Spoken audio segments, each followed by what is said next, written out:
جی پیارے اسلامی بھائیو، آپ نے مورب اور مبنی کا بیان پڑھا تو اس میں ماشاءاللہ آپ نے قاعدے پڑھے. آئیے اب اس کو اچھی طریقے سے مثال میں سمجھ لیجئے.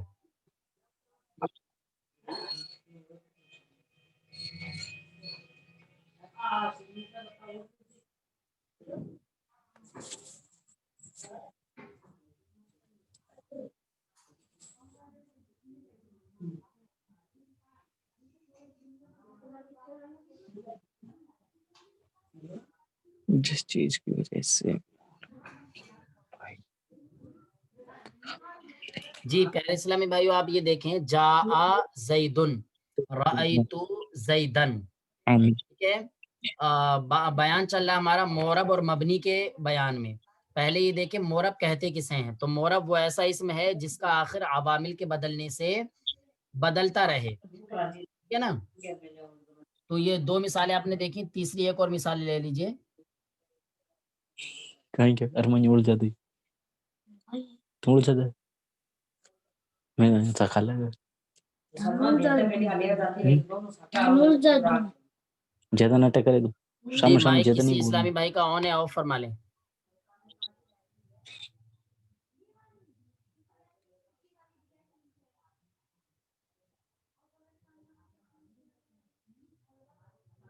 بزیدن. پیارے اسلامی بھائیوں، ان تینوں مثالوں میں آپ زید پر نظر رکھیں. زید، یہاں دیکھیں زید کو، یہاں دیکھیں زید کو.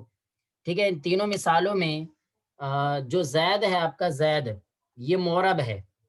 زید جو ہے مورب ہے.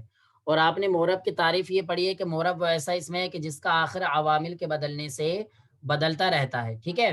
تو اب یہاں پر زید کے اوپر دیکھیے، کبھی ضمہ ہے یعنی دو پیش ہے، کبھی زید کے اوپر دو زبر ہیں، کبھی زید کے اوپر دو زیر ہیں. ٹھیک ہے. تو یہ زید کے اوپر ضمہ کا آنا، دو زبر کا آنا، دو زیر کا آنا، ٹھیک ہے نا، گویا کہ یہ زید کا آخر جو ہے بدل رہا ہے، اور جس کا آخر بدلتا ہے وہی معرب کہلاتا ہے. ٹھیک ہے نا. اب یہ زید اس کے اندر آپ کا معرب ہو گیا. اب اسی میں ہمیں دیکھنا ہے کہ یہ معرب کا اعراب جو ہے کس کی وجہ سے رہا ہے. ٹھیک ہے نا. تو یہ جو زید پر دو زیر آئے، زید کی دال پر دو پیش آئے، زید کی دال پر جو دو زبر آئے، یہ دو زبر دو زیر دو پیش کس کی وجہ سے رہے ہیں. تو یہ آتے ہیں عامل کی وجہ سے. کس کی وجہ سے؟ عامل کی وجہ سے. تو اب ان تینوں مثالوں کے اندر ایک عامل ہے. ٹھیک ہے نا. ایک ایک عامل ہے اور اسی عامل کی وجہ سے یہ اعراب آ رہا ہے. پہلے والی مثال کے اندر جو عامل ہے وہ آپ کا فعل ہے، جاء. یہ فعل ہے، فعل عامل ہے، اور فعل جو ہوتا ہے وہ فاعل کو رفع دیتا ہے. تو یہ جاء فعل ہے اور اس فعل نے اپنے فاعل کو رفع دے دیا یعنی ضمہ دے دیا. دوسری والی مثال میں یہ رأیت فعل اور فاعل دونوں ہیں. تو اب یہ فعل جو ہے اس اسم کو مفعول بنا رہا ہے اپنا، تو اب مفعول بنانے میں اس کو نصب دے دیا. یہاں پر فعل زید کو فاعل بنا رہا ہے تو رفع دے دیا یعنی ضمہ، اور یہاں پر فعل زید کو مفعول بنا رہا ہے تو اس کو نصب دے دیا یعنی دو زبر. اور یہاں پر مررتو بزیدن میں زید کے اوپر با حرف جار داخل ہے، تو اسی وجہ سے اس با حرف، اور آپ نے پڑھا ہے کہ حرف جر جو ہوتا ہے وہ اسم کے اوپر داخل ہوتا ہے اور اس کے آخر کو جر کرتا ہے. تو یہ حرف جر زید کے اوپر داخل ہوا اور اس کے آخر میں جو تھا زیر دے دیا، تو یہ ہوگا آپ کا بزیدن. ٹھیک ہے نا. تو اب پھر سے ان مثالوں کے اندر آپ دیکھیں، ان ساری مثالوں کے اندر جو آپ کا جاء ہے اور جو آپ کا رأیتو ہے اور جو آپ کا مررتو ہے، یہ سب عامل ہیں. جاء عامل ہے، ٹھیک ہے، اور رأیتو عامل ہے، مررتو عامل ہے، یہ سب آپ کے عامل ہیں. ٹھیک ہے نا. اور زید یہ آپ کا معمول بھی ہے اور معرب بھی ہے. معرب بھی کہہ سکتے ہیں آپ اسے. یہاں پر بھی زید کو آپ معرب کہہ سکتے ہیں، یہاں بھی زید کو معرب کہہ سکتے ہیں. ٹھیک ہے. ایک غلطی ہو گئی، ایک منٹ. یہ اس والی مثال کے اندر جو عامل ہے آپ کا وہ مررتو نہیں ہے، بلکہ اس والی مثال میں جو عامل ہے آپ کا وہ بی ہے. جی با ہے آپ کا. ٹھیک ہے نا. اس میں با عامل ہے آپ کا. ٹھیک ہے نا. تو اب پیارے اسلامی بھائیوں، یہ جاء اس میں عامل ہو گیا، رأیتو اس میں عامل ہو گیا، اور با اس میں عامل ہو گیا. ٹھیک ہے. اور یہ زید جو ہے اس کو آپ مورب بھی کہہ سکتے ہیں اور معمول بھی کہہ سکتے ہیں. مورب اس حیثیت سے کہیں گے کہ اس کا آخر بدل رہا ہے، اور معمول اس حیثیت سے کہیں گے کہ عامل نے اس کے اندر عمل کر لیا ہے. تو عمل کرنے والے کو عامل اور جس میں عمل ہو رہا ہے اس کو معمول کہیں گے. ٹھیک ہے. اور دیکھیں آپ زید کے آخر میں جو اعراب آ رہا ہے تو حرکت والا آ رہا ہے، 2 زبر 2 زیر 2 پیش، حرکت والا اعراب آ رہا ہے. تو اس وجہ سے جو ہے اس اعراب کو اعراب بالحرکت بھی کہیں گے. ٹھیک ہے جی. امید ہے تمام اسلامی بھائی اس کو سمجھ گئے ہوں گے. اب آئیے مبنی کو دیکھ لیتے ہیں ہم.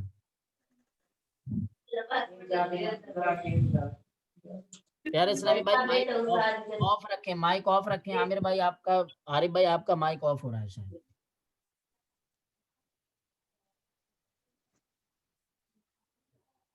جاء ھذا،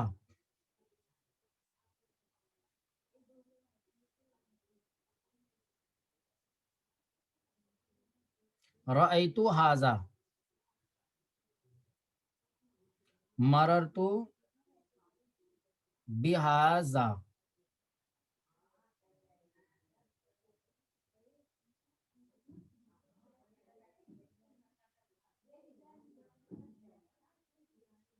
بھذا.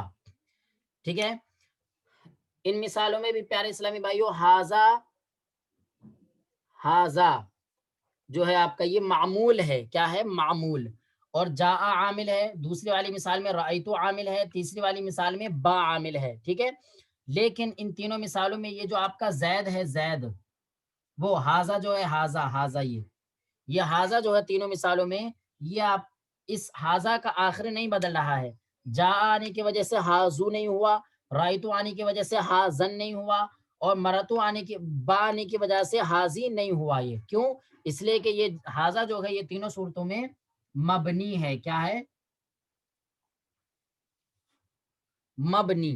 اور آپ نے پڑھا ہے کہ مبنی اسے کہتے ہیں کہ جس کا آخر عوامل کے بدلنے سے نہ بدلے. تو یہاں پر آپ دیکھیں عامل بدلا، جاء آیا، رأیتو آیا، با آیا، عامل بدلا. جا اس کو فاعل بنا رہا تھا تو جا نے چاہا کہ اس پر رفع آ جائے. رأیتو اس کو مفعول بنا رہا تھا تو رأیتو نے چاہا اس پر نصب آ جائے. با اس کو مجرور بنا رہا تھا تو با نے چاہا اس پر جر آ جائے. لیکن یہ کچھ بھی نہیں کر سکتے. یہ عامل اس ھذا کے اندر کچھ بھی نہیں کر سکتے. کیوں؟ اس لیے کہ ھذا جو ہے مبنی ہے، اور مبنی کا معنی آتا ہے اٹل ہونا، اٹل، اپنی جگہ پر برقرار رہنا، جس کا آخر کبھی بھی کسی کے بھی آنے کی وجہ سے نہیں بدلتا ہے. ہمیشہ ھذا ہی رہے گا. تو یہ ہے آپ کا مبنی. کیا ہے؟ مبنی. تو یہ پیارے اسلامی بھائیو ھذا جو ہے آپ کا یہ مبنی ہے. کیا ہے؟ مبنی.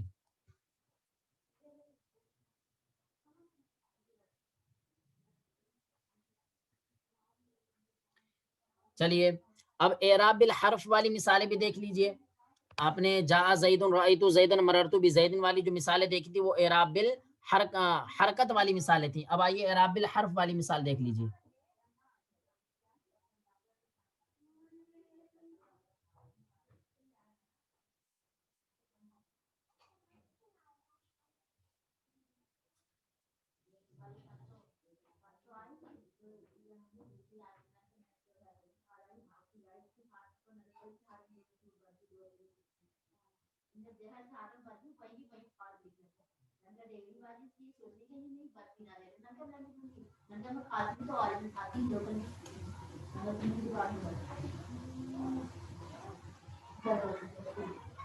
مررت بأخیہ، رأیت اخاہ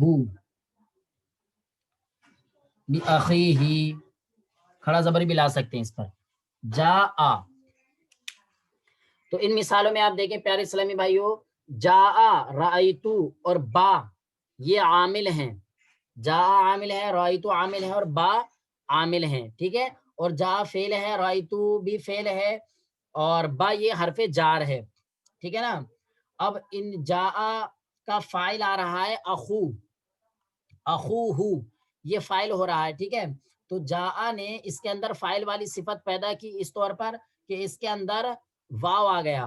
علامت رفع میں سے واو آ گیا. علامت رفع تین ہے نا، ضمہ، فتحہ اور